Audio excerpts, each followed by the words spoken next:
Uh, Hello everyone, good evening. So, I think I wrongly scheduled it to 9:30 p.m. So sorry for that.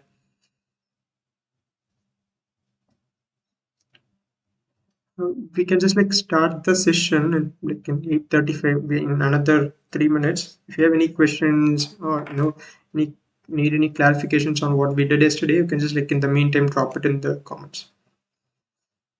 Be positive. I am new to it. That's okay. So trying to cover things as basic as possible. And again, if you feel like this is hard to follow, you can also watch the other videos where I've covered like A basics and so on. But is there any chance to start from scratch? I have a detailed machine learning, complete machine learning course playlist, so you can watch that. So that kind of starts from basics. That's something that you can check.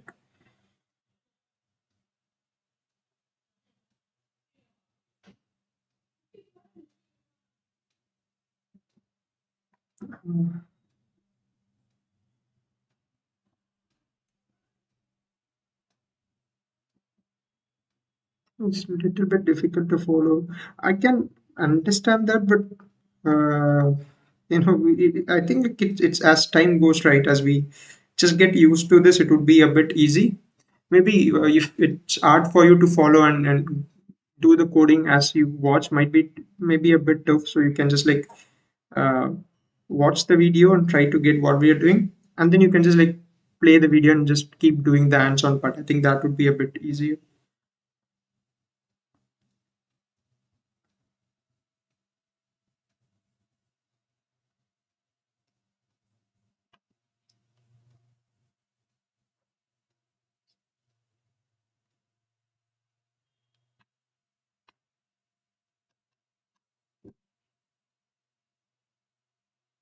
Yeah, please go ahead, Math Academy.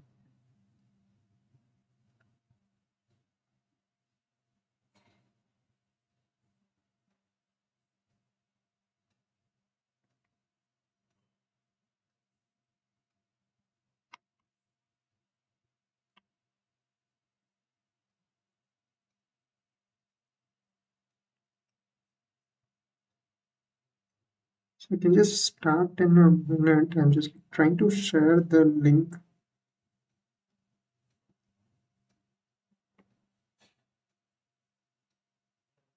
So anyone tried the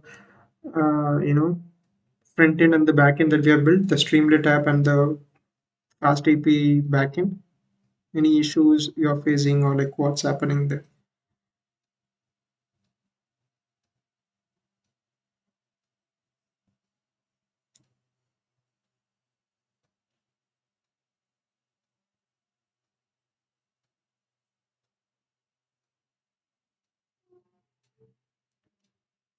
To be a data scientist and Fisher Split case. So I think recently I've made a video on the AI roadmap. Maybe you can watch that, Suraj. So you can watch that. So I've just like explained like what are all the different domains, how you can start with that, and so many things. So you can watch that.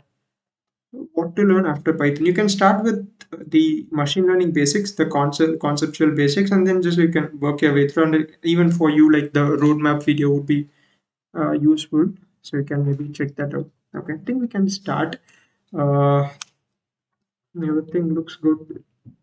Any audio issues or like you guys want to say something about the stream thing, audio and everything?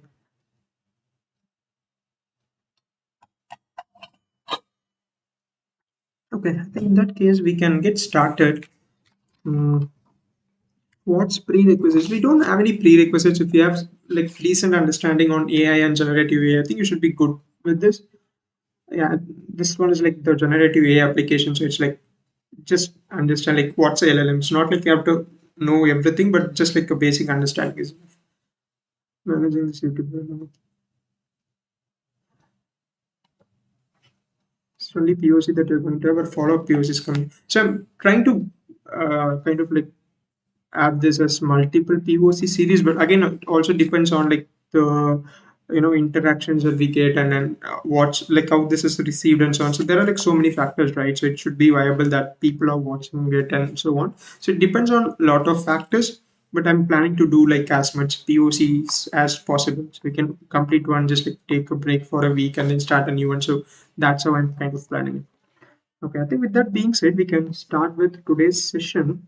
Uh, I hope you are able to see the screen.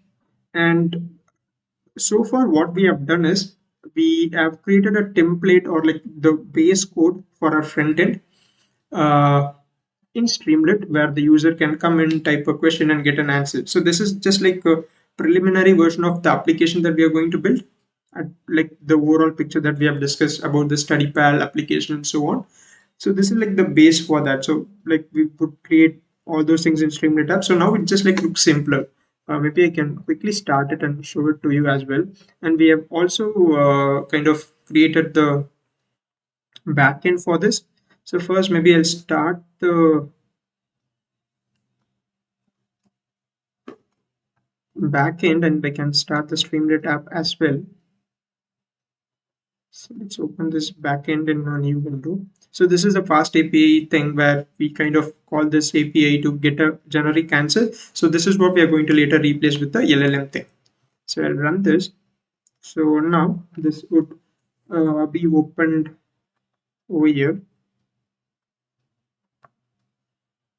right? So, okay, this is the API, so you don't have to open this. So I have to run this front end thing. So this is where we are currently at. So Streamlit run main.py. So this is going to run our Streamlit app on port 8501. Oh, sorry, it's app.py. Okay. So this is what we currently have. So we have a front-end Streamlit application, and this is where the user can kind of ask a question. And this is kind of connected to the backend that we have. And it's going to, when a user is asking a question, it's going to answer this, right?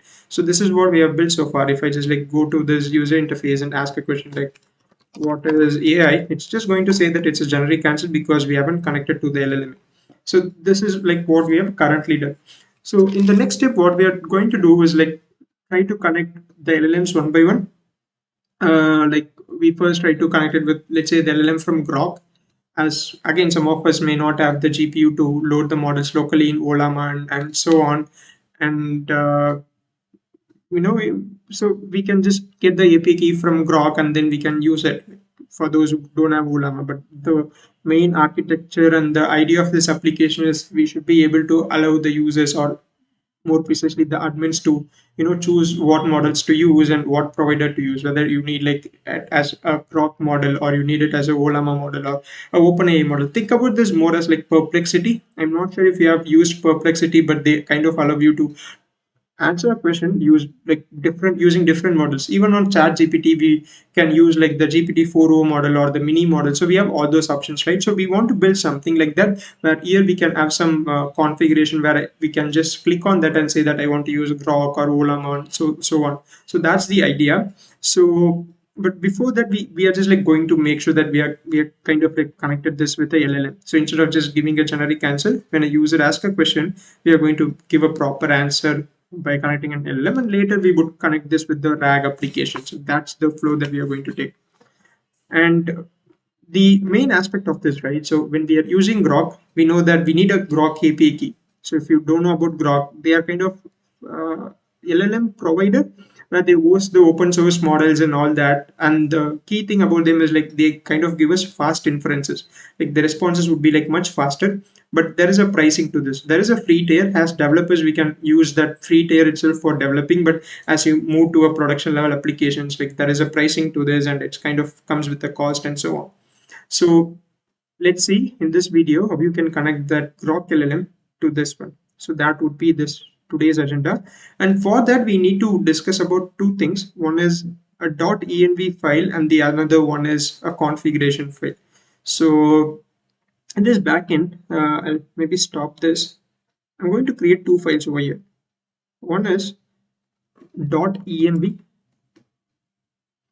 As you can see, it's orange in color. That means like it's mentioned in Git ignore that when you push the code, when you update the repository, don't update the .env thing. So if you search for env, you see the it's kind of mentioned over here that don't push this. So this is uncommented. That means when you push this, whatever the change you make in env, so that's not going to be pushed. And then I'm going to create another file called as config.json. So here we can have like all the configuration aspects. So I'll add this to Git, so this we can add it, so no issues. Let's try to understand about the purpose of these two files. Whenever we are working on a project, whenever we are creating something, we would use some secret keys, API keys, and so on. In the case of Groq provides us with the API keys. And when you use the OpenAI library, OpenAI also provides API keys. So all these are secret information which we shouldn't directly display in our code, because someone else may look at the code and they can use that. And more importantly, we shouldn't push these secret information to the repositories, because the repositories that we are creating are public. And even if it's a private repository, we shouldn't kind of have all the secret informations and secret keys. So that's why we are going to save our secret keys in this file called as .env. And your config.json, this is going to have all the configurations. Say for example, if you are using Groq, what are all the different Groq models you have, whether you're supporting Llama 3.3, Llama 3.1, and so on. And for Ollama, what are all the different models that you're supporting. So these are the things that we can mention in the configuration.json file. So like some things like that can be changed. It's not like we are going to only support a particular model from Groq or something like that. So rather we are going to have this as configurable things. So all those configurable details, not just LLM, but we have like so many things that can be, we can like save it in the configuration. Say for example, right, if you have this front end thing, we have connected to this backend API that runs from this backend repository. So we have mentioned this over here. So this is a URL. So tomorrow this URL may change because we would kind of deploy this on a server. So this URL is going to change from this localhost URL to a different URL. Now, instead of having this in the code, we can create another config.json file similar to the one that I've shown you. And there you can put this file so that if something changes, basically the things that could change can stay in that configuration.py instead of like kind of hard coding that in your actual script. So that's the purpose of this configuration.py file. So as the first step, in order to use our LLM, what we are going to do is get the secret access key from Groq and put it in your .env variable. So that's what we are going to do here. Now I'll open my browser, search for groq.com. So there you can go to this developer console, and this is the part where you can like kind of create your API keys. So as you can see, I already have signed up for this. So you have to sign up here, and then you can just like create the API keys, and it's not going to cost you anything because it Groq provides a free tier. So we are going to create a key here. Like once you have created this account, just go to developer console, or go to this particular site, console.groq.com/keys. So you can just like create keys, and it's going to create the key that you need.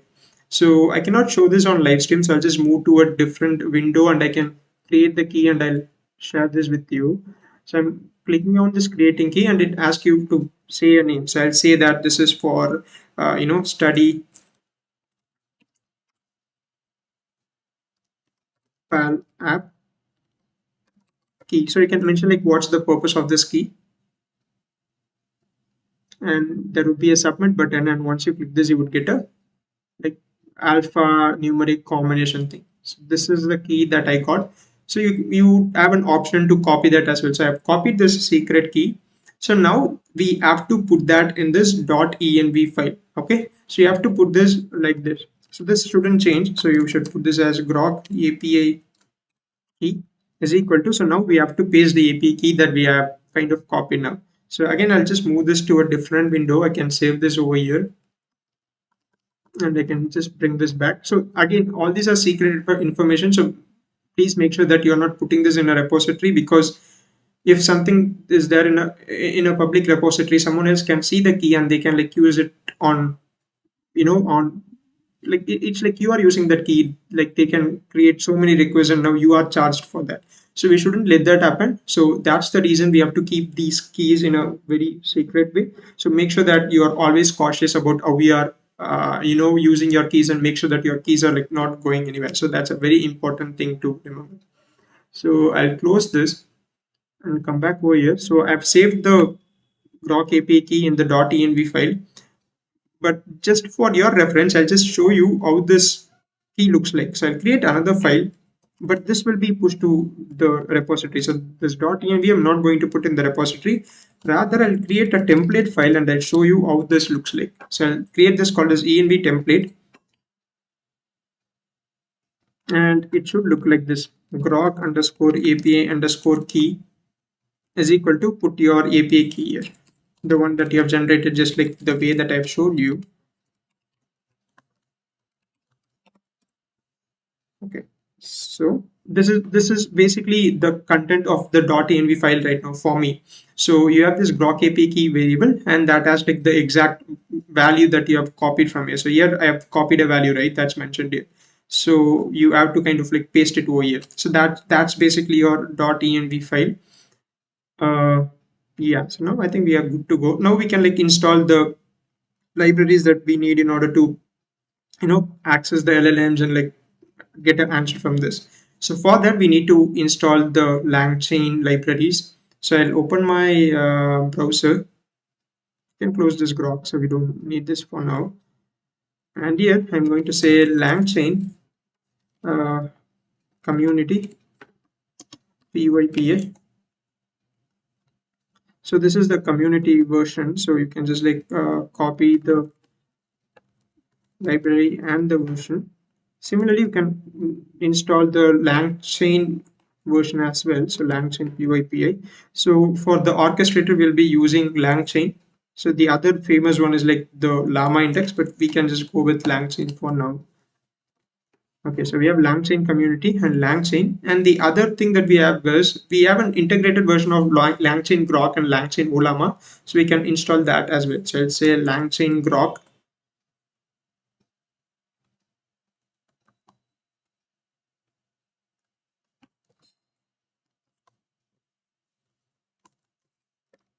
And then we need LangChain Ollama.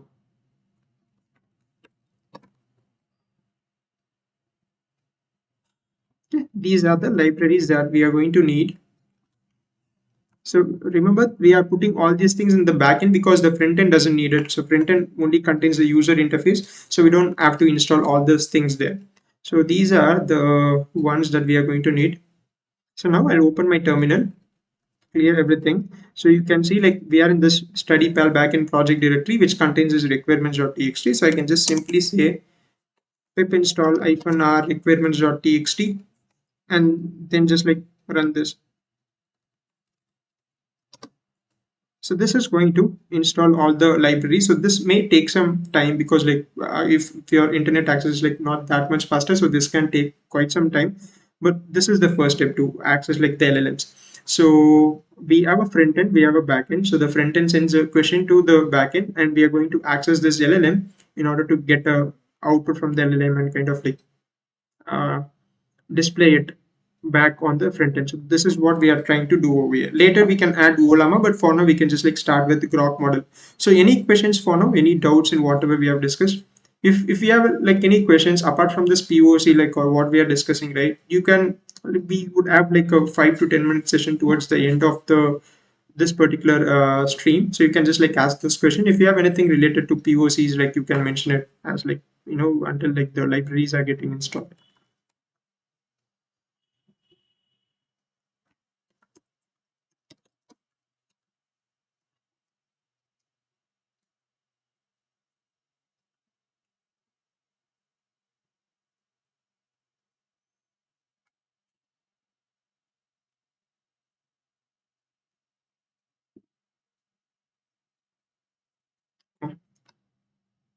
Okay, so this kind of like install the libraries that we need. Syntax of fast API is confusing for post method. Could you please explain? Okay, right. So this is nothing but just like to say that how your input format is. It's saying that it's going to be a key value pair. So the key is going to be question, and the input and the data type is going to be string. This is for how the output is going to be. So answer response is going to be this answer, and this is just like a function. It's like nothing complex here. This is just a function. The main thing is like this app.post. So this app is nothing but the fast API instance that we have created, right? And request is basically what the payload is going to be. So when we call it from the user interface, right? So if I open the Streamlit app, so we have this request.post. So it sends a request. That request is received in this fast API backend through this ask endpoint. So that's kind of present in this variable called as request. And first it validates if the data type is like proper, whether it has this key called as question. If it's present, from that request payload, from that request object, extract the question that the user has sent. That is what we are basically doing. After that, it's like basic Python implementation of like returning something. This return, we have this response model. It checks whether the return object is like properly configured. Say for example, the return should have an answer key and it should be a string. So this response model checks that. It's basically you have a part to check the input structure and a part to check the response output structure. You just mention that output structure in the response model, and in this request you can mention the input model and then get like whatever parameters that you need. So in this case, you can, apart from question, you can also have like some other parameters. All this you can get it from this. So that is like kind of pretty much it. Okay, so now we have all these libraries installed. So now let's see how we can connect this to Groq. And instead of putting all these codes over here, right, even this should be converted into a modular part. Like we can put all the routes in one place. We can put the app starting part in one place, but we can do that later. But we can just start it from now, right? So now we are going to integrate LangChain Groq in this part. So I can just go to LangChain Groq. We can just like look at the documentation. Again, I want to do this because even if you're using a different library, right? If you're using LangChain Hugging Face, you need to know how you can, um, you know, uh, you need to know how you can use LangChain Hugging Face. So instead of just like relying on the exact script, so always you can just refer to the documentations. Like things are like pretty easier. Like in this, it's like not that much confusing and all that. So this is what we currently have. So we have this Groq API key. Okay, so we have this chat Groq is what we have to use. So if you look at this, they are saving this Groq API key in this OS environment Groq API key. So in our machine, we have this environment variables where some key things are saved. We have to save that secret API key that we have got from Groq in this environment variable, and this name shouldn't change. If you remember, this is the exact name in which we have saved the API key. So again, I told you that this is how your API key, the environment variable, environment file is going to look like. So we have this .env, right? So when you load this, this automatically save this Groq API key in the variable called as this, uppercase letter Groq hyphen underscore API underscore key. So it's going to save that. So after we do that, and then we can just like use access this like using chat Groq, and you have to like use the whatever model of your choice. That is all. So here basically there are two things. One is like you have to make sure your API key is saved in your environment variables. Later you can just call this chat Groq and you can start working on it. So those are the two things. So now in order to save this environment variable, you can use a library called as python.env. So just go to Google and search for python.env PyPI. We need to install this library as well, but this is like a smaller library, so this shouldn't take like a lot of time. So I'll mention this at the top. Oh, I think we already have this python.env. I think we have already installed this, so that's okay. So if you come back to this page, right, so they have given this part how to save the environment variable. So this is how you can do this. From .env import load.env. So this is what we have to do. So we can copy this, paste it in this file, or yeah, we can just create a new file and there we can do that. So I'll create a new file. I'll call this as get LLM response. Okay, so I'll add this to Git, and first let's import load.env. So from .env we are going to import this load.env thing, and then we have to run this load.env. So what it does is it reads the env file that we have and it loads that environment variable. So let's say your API key is looking like this, right? So something like this. Let's say that this is your API key. Now this is what would be present in your .env file. Your load.env will read this .env file and then save this to the environment variable. And the variable it's going to save is what you have mentioned in the left side. and the value is what we have given in the right side. So this is what it's going to do. Now we'll come back here. This only works when this get LLM response and the .env file are in the same directory. If you see this .env and get LLM response, both of these files are in the same thing. If it's present in a different path, you have to mention like the full path of this .env, but it's better if you just put this .env in the root directory of our project. So that's like the standard way. So this is the first step. So once we have saved this, we can just like kind of load the Groq model. So we are like good to go. If you don't save this, then it's going to give you some access error. So here they are using a different method to kind of get this API key, but we are kind of saving this using this like load.env. So this automatically kind of save this over there. And once that's done, LangChain Groq's chat Groq can be called. So I'll paste it over here and we can just have this LLM chat Groq thing over here. And then again, these are like the different parameters that we have. If you want, you can just keep this as such. I think we can just like have this. So temperature, it's like to have a reproducible response. So every time for a question, you're going to get the same answer. If the value is closer to 0, if the value is closer to 1, that means each time you're going to get a different response. Max tokens, like your data, your question is prompt is kind of converted into tokens, like how many tokens you're like allowed. So that limitation, timeout, like sometimes the response may take longer, like how long can you wait, so that's mentioned in this timeout. And if something fails, how many times you want to retry before stopping. So those are the kind of parameters that they have given that. So we can just like keep it as it is. There are also other parameters that you can refer to in this like KP reference thing. The next step is I'm going to choose a model to use. So I'll search for Groq models, and you would have this production models thing. And we have like these different models. We have 3.18 billion instant, Llama 3, 70 billion instant, and so on. So all these models are there. And our idea is to also, give different options to the user that they can use these different models. So they can choose Groq and choose any of one of these models, or they can choose Ollama and use like one of the models that we are hosting. So they can do that. So let's say for now, we are choosing this LLM 3.18 billion instant. So I can just like copy this copy symbol. I can just click here, copy to clipboard and paste it over here. I think it's the same model, right? Yeah, it's the same model. So we can use this. Now let's see how we can call this chat Groq. So I'll come back to this documentation. So all you have to do is llm.invoke and send your messages. So you have a system message that gives you the question, and like it this tells like how the LLM should behave. So in this case, it's the system message says that you are a helpful assistant that translates English to French, translate the user sentence. Now the human says I love programming. In the output, it's going to translate to French because the system message kind of says that. Or we can just simply invoke this by sending a question. Let's see if that works. So here I'm going to say answer is equal to llm.invoke some question. What is ML? And then we can just print this answer.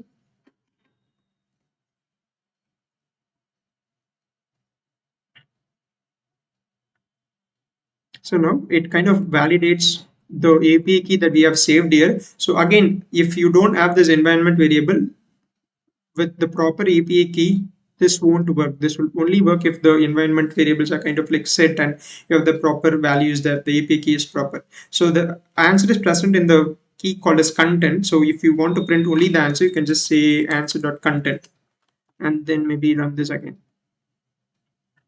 So that would give you like the response. It says machine learning, YAML stands for machine learning, which is a subset of artificial intelligence and so on. So it gives an answer for this particular question.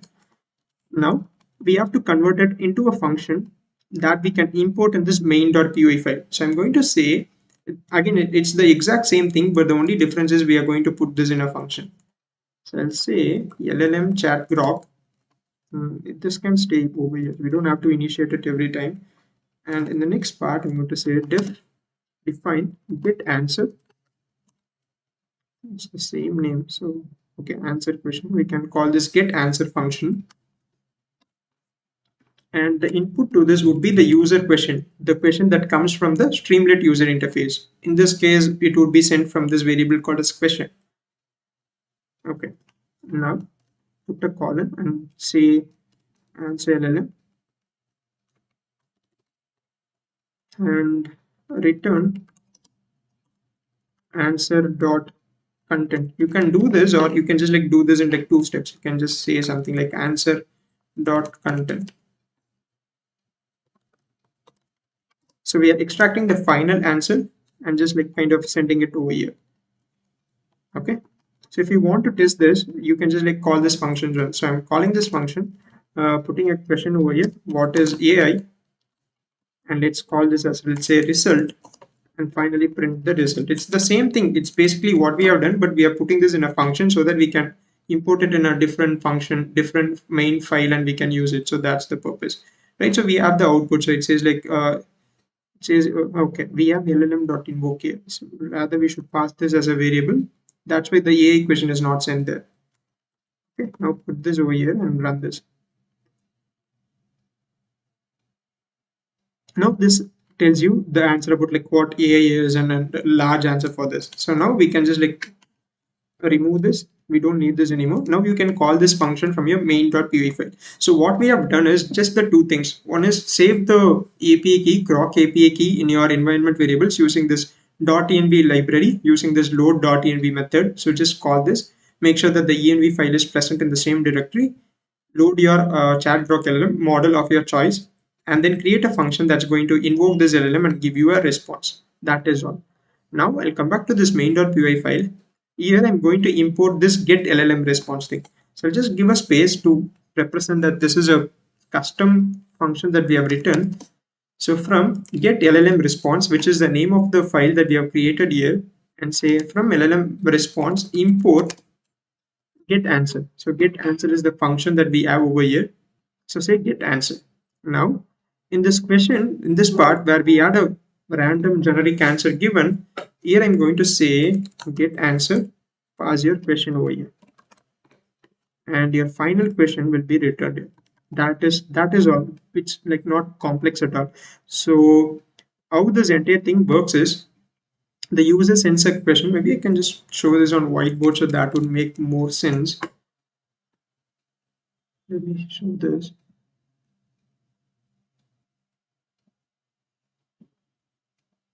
Yeah, I think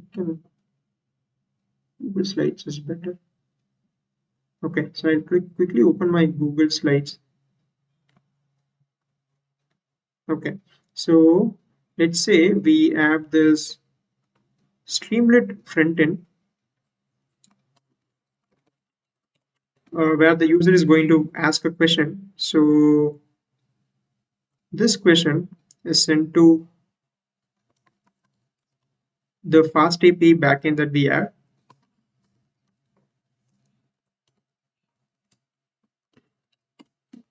Right, and this again in turn calls the Groq LLM, or like whatever LLM we create, that doesn't matter. So it creates kind of calls that LLM for a response.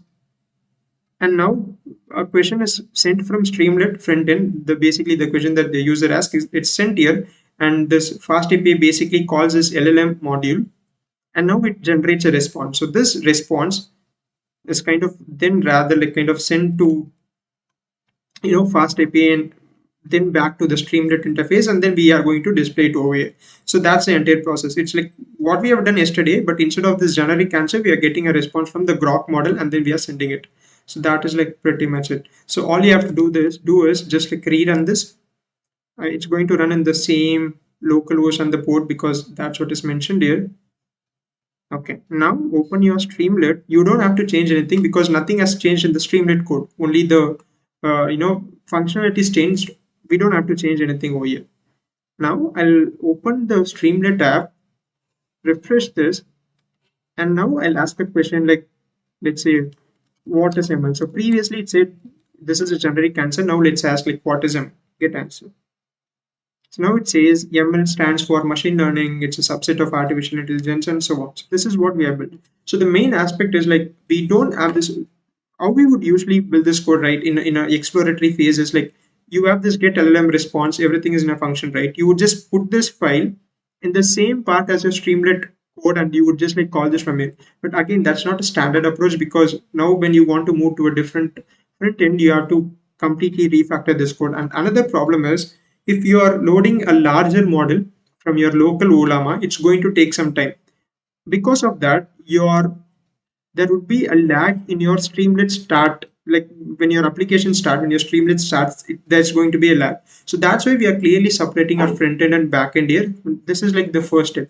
So this is how we can ask a question which is sent to the backend. From there, we are calling LLM and giving a response. So this is the entire process. So far, any doubts over here? Any questions so far?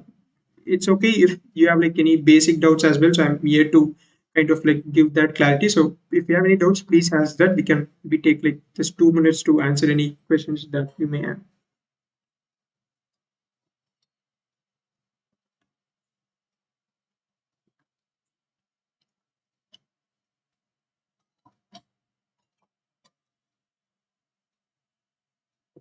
So if everything is okay, you can just like put a thumbs up quickly so that I can move on to the next part.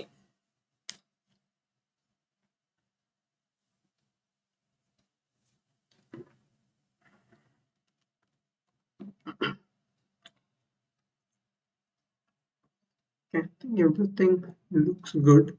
So now let's see how we can integrate our Ollama model as well. So for Ollama, again, Groq is like they have a separate server where their model is going to run and all those things. For Ollama, the model has to run in our machine, right? So let's see how we can do that. So for this, we need to make sure that we have Ollama installed in our machine. So just go to Ollama installation and you will like see the option to how to download that on Linux or Windows and so on. In Windows, it's just like an installer kind of opens up and you can download it from here. And after that, uh, it's kind of like runs automatically. So if you open this Windows PowerShell, you can run something like Ollama list. So that's going to list like all the models that you have. So if you see, I have Gemma 2 billion model and DeepSeek Caron 1.5 billion model. So if Ollama is not running your machine, you would say something like Ollama serve, and that's going to like start the application. So this is already running, so it's like kind of okay. Sorry, it's like Ollama serve. It says it's already running. So if it's not running, if you get a error in this Ollama list, like you have to run this Ollama serve, but here it's not required. So Ollama list, it's going to give this. Now let's say that I want to, mm, you know, pull a different model, use a different model. So here I have Gemma 2 billion and DeepSeek Caron. So these are like very smaller models. So you should be good even if you have like very small GPU or a CPU. So I think it should be good. Let's work with these smaller models only in Ollama. So again, go to this Ollama, go to the models option. So there you can see like the list of models that you have and so on. So we also have like several of these smaller models. So I kind of check for this, let's say 5.3. So 5.3 has like a 2.7 billion model, and the size you can see here, it's 1.6 GB. Like you can just like use any of these smaller models. Let's say you want to download this 2.7 billion model. You can go to this Ollama page. You would see this Ollama run 5 option. So come back here, just look at the name that's represented here. Open your PowerShell, Windows PowerShell, and here you can say Ollama pull 5. So that's going to pull that specific model that we have just now seen. So it's 1.6 GB, like the one that you have seen. And then just like you can access like any of these models. So you can just like see the model is getting downloaded. Maybe I'll just stop this as this is not required. This is just for demonstration purpose. Let me just stop this. Control C would stop this. Once you have installed 5.3, you would see something like this. But again, you can just work with Gemma 2 billion or the DeepSeek smaller version 1.5 billion. Now we are going to use these models. Again, for this purpose, for the purpose of using Ollama's models, we have installed the LangChain integration called as LangChain Ollama. Here we don't need any API keys because we are not accessing any APIs like Groq. So this model is going to run in our own machine. So it's like having the model in our local.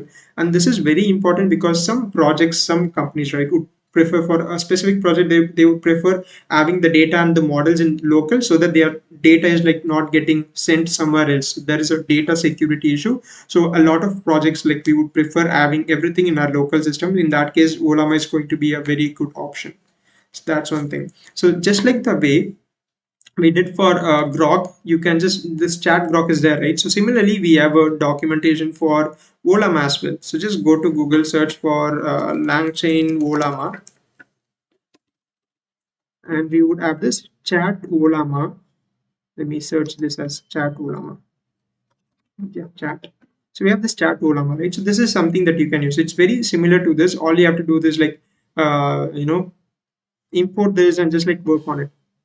Now what I'll do is copy this LangChain import thing. I'm going to use this same thing. Let's have something like this. So here I have both the chat Groq and chat Ollama. I'm going to comment this LLM, the Groq's thing. I can comment this environment variable as well because I don't need this, right? So I'll kind of comment all these things.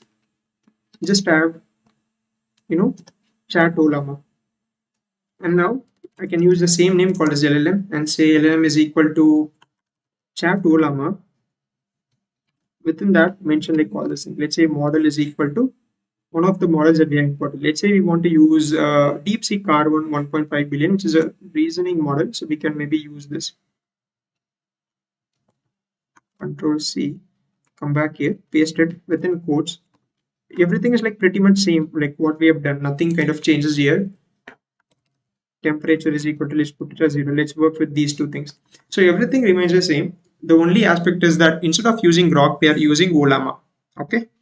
Now I'll come back to my main.py file and run this again. Stop and rerun. Okay. So it automatically detected the change in get LLM thing, and it's starting it. Maybe we can stop this and restart it. Second. Okay, so I can restart it over here. Print in, no changes. Let's come back here. Yeah, it's already running. I'll open this one. I'm going to ask the same question. So look at this response. So this response is going to change for the same question because this time it's coming from a smaller model from the DeepSeek current, but it is a reasoning model. So it works a bit different. Tries to understand the user's question in a very detailed way and try to come up with thoughts and reasons and so on. Let's wait for this. As you can see, the difference in the time it is taking, because this is now running in my local machine and the Groq was like much faster. Even for a 8 billion model, it was like pretty quick, but this is like a very smaller model, Quantis model, which is like a very smaller version of the 1.5 billion model, and even that takes time. So it's like, first it thinks, as this is a reasoning model, as I said, it thinks ML stands for machine learning, a subset of all these things, key aspects and so on. So we got a response, like that is important, right? So this is how you can use Groq and Ollama. But the thing here is we have manually changed like whether it has to use Ollama or whether it has to use Groq, right? And an interesting feature, an important feature that we are going to do here is the user is going to have that ability to choose which model to use, which provider has to use. Let's say Groq is one provider, OpenAI is another provider, and Ollama is another provider. So here we are going to give an option for the user to say that I want to use Groq, I want to use this specific model. Let's maybe open Groq as well. Groq models.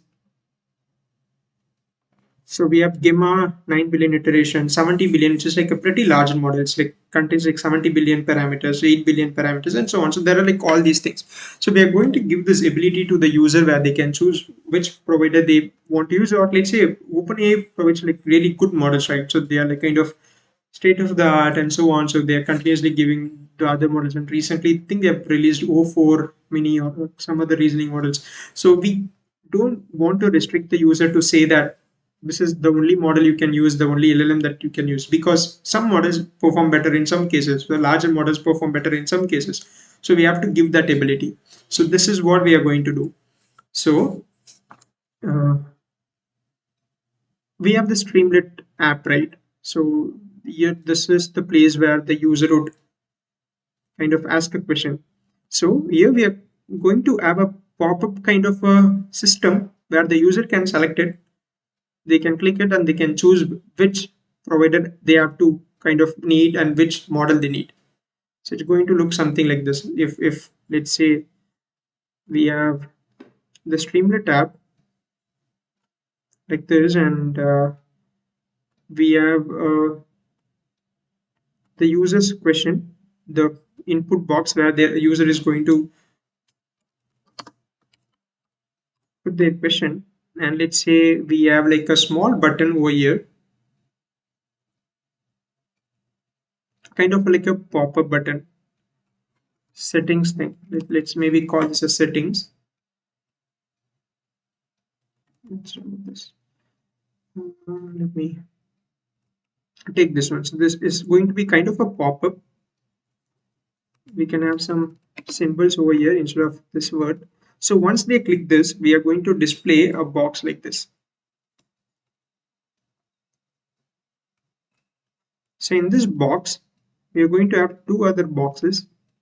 This is going to be a drop down. This is not something they're going to type. Rather, we are going to give like two drop downs where let's say they can select either they want like Groq or whether they want Ollama or something from the drop down.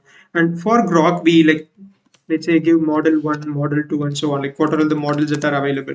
And for Ollama also, let's say whether you want like let's say the DeepSeek model or Gamma model. So we are going to provide that. So this is like the configuration that we have, and this is one of the configurations that I was talking about. So you can put all these details, like let's say for Groq we have access to these models, and for Ollama we have access to these models. So you can put all these informations in this configuration file so that you don't have to change this. So here, as you have seen, we have commented out few of the code like the Groq part, and then we have added the chat Ollama part and everything, right? But how this is going to work is in a dynamic way where the user in their app screen choose that I want to use this model, I want to use let's say Groq or Ollama or OpenAI. So they can do that.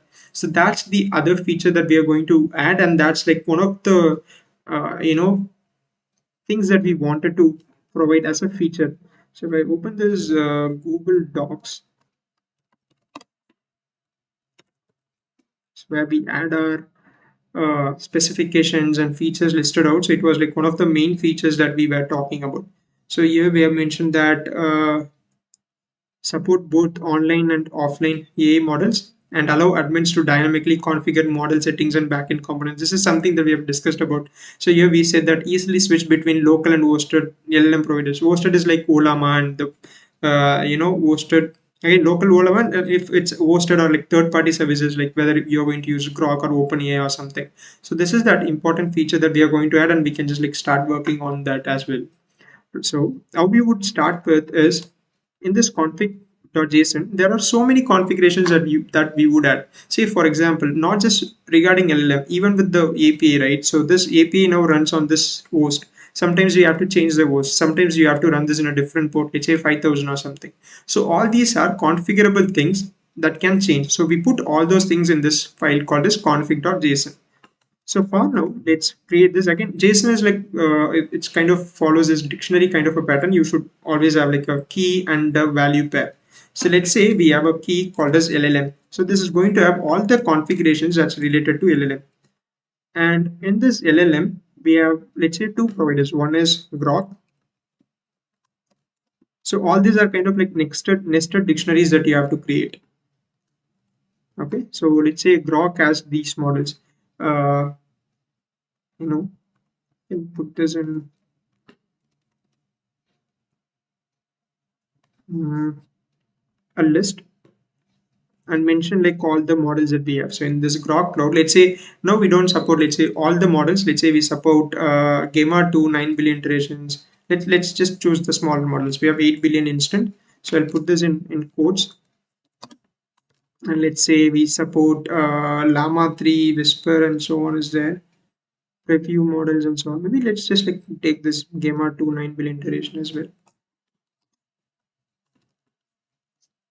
Gamma 2 9 billion iteration. We have 70 billion iteration. Maybe let's choose this 3.370 billion versatile as well. Just the first three models would be good here. So let's say these are the three models. So it's like the user can, if the user is selecting Groq, they can choose any one of these models. And let's say if they are going with Ollama,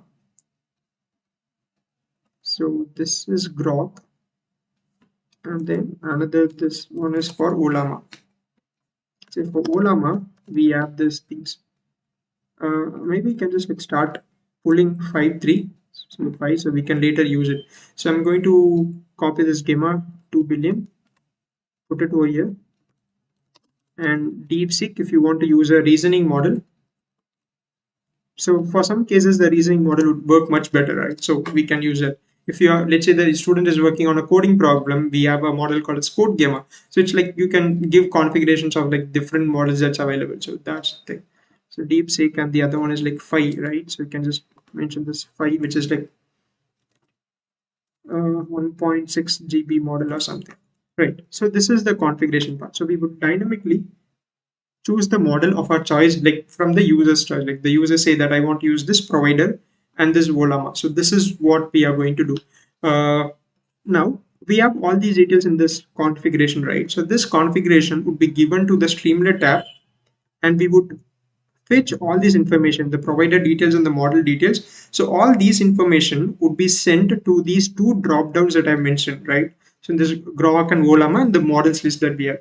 So here they can, if they choose Groq, right, that means we display in the second box that we have, we would display these three models, Gamma 2, Llama 3, and Llama 3.0. If they choose Ollama, they are going to display Gamma 2 billion, DeepSeek, and 5. Similarly, you can just like scale this up. You can include OpenAI, you can include like Google APIs and so on. So all you have to do is just add this in your configuration, and that would automatically be captured in this particular Streamlit user interface, because for that we would kind of create another endpoint. So just like this endpoint that gives response for this question, we would create another endpoint that's going to serve this models list to the Streamlit user interface, right? So this is how it works. So we have different components in the user interface, and each of that would have like different functionalities and different users that's coming from different endpoints. So this is how this entire thing is going to work. This may sound a bit confusing, a bit probably complex. Again, I'm not sure, but you would get a better understanding of this as we kind of move forward and do the actual implementation. So trust me, so don't worry about like this being so complex. So far what you can do is, right, so post this session, just like try whatever we have done today.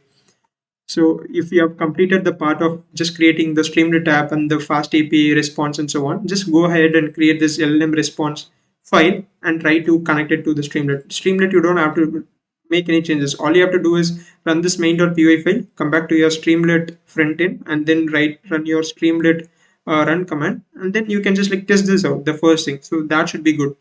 And the other steps like install Ollama and maybe pull these models, that would be like a good step for now. Okay. And main thing is having this .env file. I'll add this in the readme that you need to add this and put something like this note.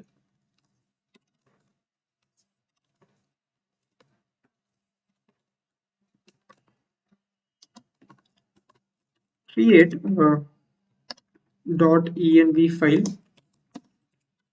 with API keys and secret keys.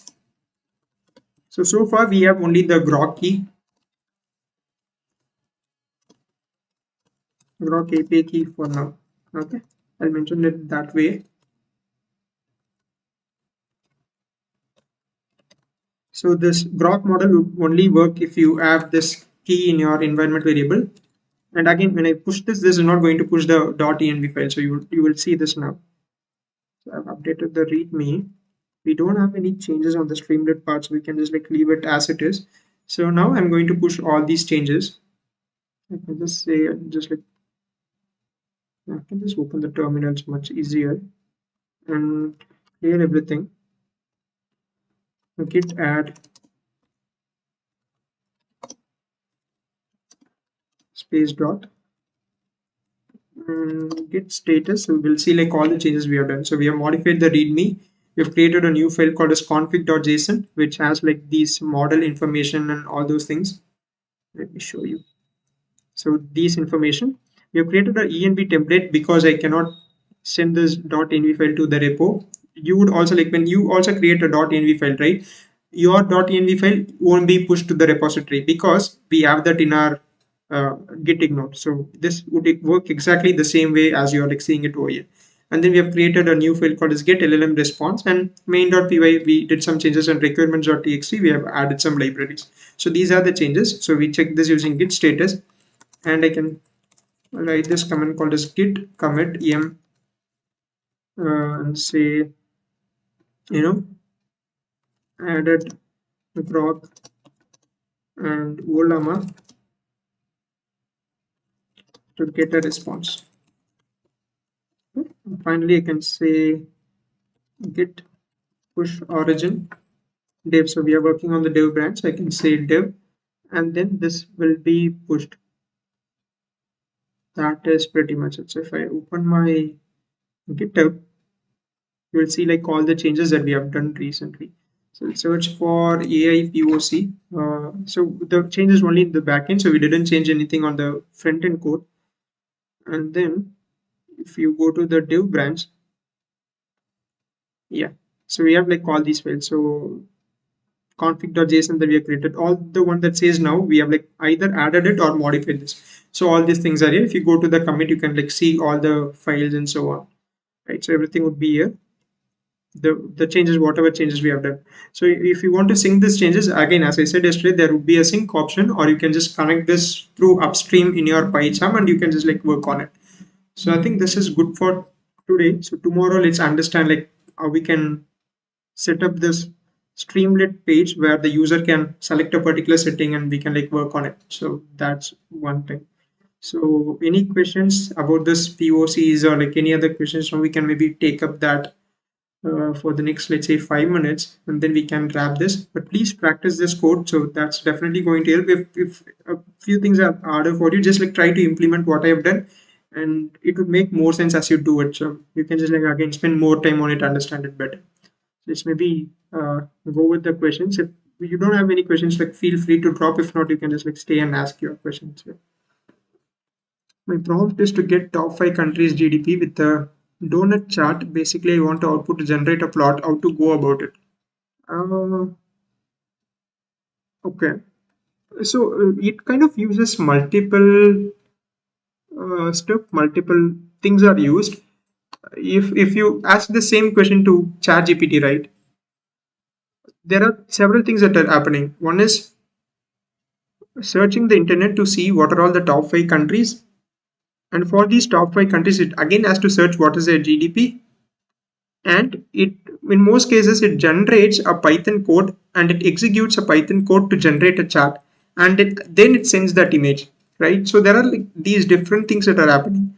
So usually it happens with multiple agents. So one agent may be used to search internet, one agent may be used to write a Python file and execute it. If there are any issues, it would automatically rectify these issues, and then it's kind of like sending it to you after giving a response. So it's not simply like sending a question to the LLM and getting an output.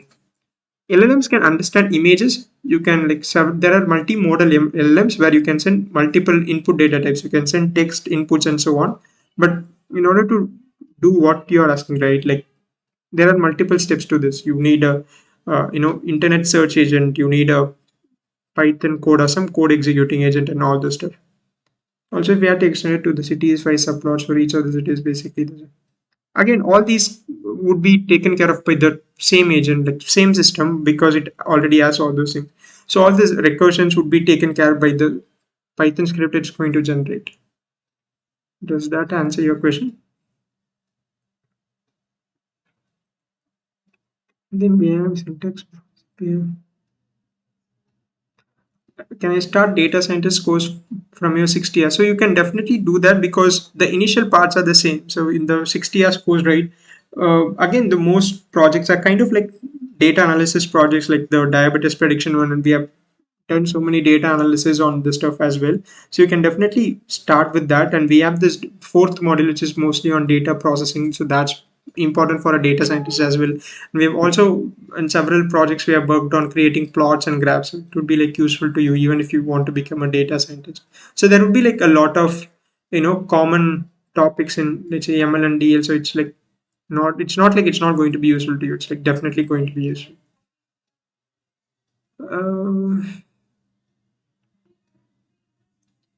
can we deal something like this in one of our POCs? Yeah, you can do this. Again, the main purpose of this is right. So how you can take this knowledge, how you can build something for yourself, right? So it's just like we are learning all this technical stuff, how to build all these things. Tomorrow you may get a different idea, you may want to build a different stuff. So this knowledge that we are going to that you have learned, you're going to use it for that. So it's like how you can scale this up to build like new projects and so on. So like two things. One is for that and learning the actual business requirements. In this case, business requirements is like what's the purpose that the user is going to use it, right? And the other purpose is like learning the technical stuff, let's say of this LangChain works, if you like how fast API works, or if we are going to do the deployment of Docker works and so on. So it's like having all those knowledge so that you can work on your own projects, right? So that's the idea. And again, the main thing that was insisting first is like this is pretty much it, like how you would work in a industry in a company as well. Like if you're working on a more of a R&D team, like you would get several of these POCs at a time, and you would like start working on this like feature by feature, part by part, and build an application. It's not like everything is done in a day, right? So it's all those incremental process that count. So that's what we are trying to replicate here. Any other questions?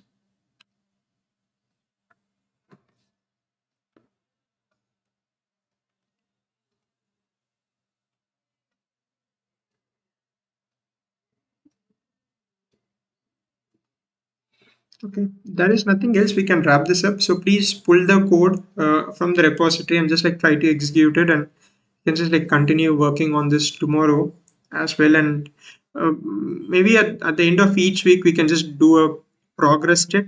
Like let's say we do the sessions from Monday to Friday, and on Saturday maybe I'll just like post a video, again not about explaining the codes and stuff. I'll just put a very short video explaining what are the progress that we have done.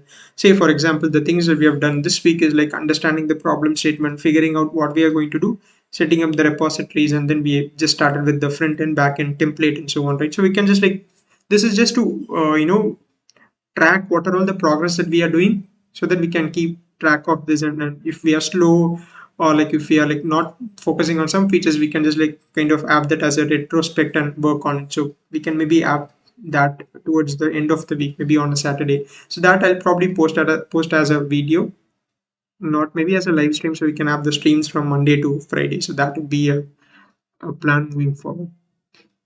Okay, so if nothing else, we can end this stream now. Thanks everyone. Have a good night. So let's meet tomorrow. Bye.